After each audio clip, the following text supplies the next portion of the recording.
Ladies and gentlemen, I stand before you as a living testament of Brazil's democracy crisis.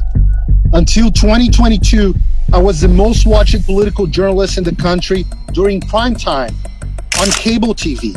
At that time, I also had 5 million followers across various social media platforms.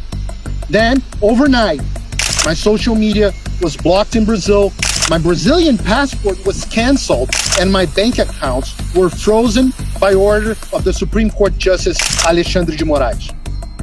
10 days later, under Lula da Silva, the Brazilian Department of Justice launched an investigation against the network I worked for, Jovem Pan, whom you all know, which then fired all the conservative commentators, including my colleagues. The persecution recently escalated with a ridiculous claim that I had participated in a coup, simply by accurately reporting on the behind-the-scene activities of the Brazilian armed forces. This is called reporting, journalism. The legacy media should try it sometime. I have been living in the United States for the better part of a decade, but now it's different.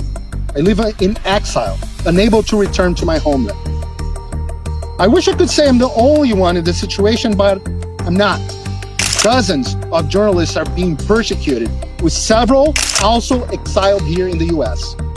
I must mention the notable case of journalist Alan dos Santos, present here in the audience, whose arrest was ordered by Justice Moraes for crimes of opinion, and the extradition denied by the United States government. Tens of thousands of ordinary citizens had their social media taken down by the same Alexandre de Moraes.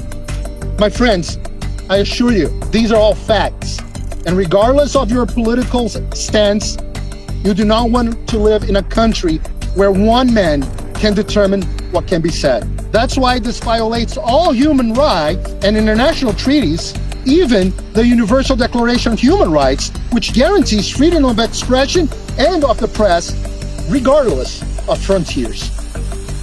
All this also violates my rights, protected under the Constitution of the United States of America, since all my journalist activity was conducted while living here, therefore under American jurisdiction and protected by the sacred First Amendment. Let me put it clearly. What's happening in Brazil is criminal. In the Brazilian election, to guarantee the election of Lula da Silva, even now, friends of George Soros and the Foro de São Paulo and the Democratic Party seek to silence our voice. And how did Lula da Silva repay all these good services provided by the Democrats? He has antagonized every single American interest globally, aligning Brazil with Hamas, Venezuela, Cuba, Russia, Iran, and of course, China.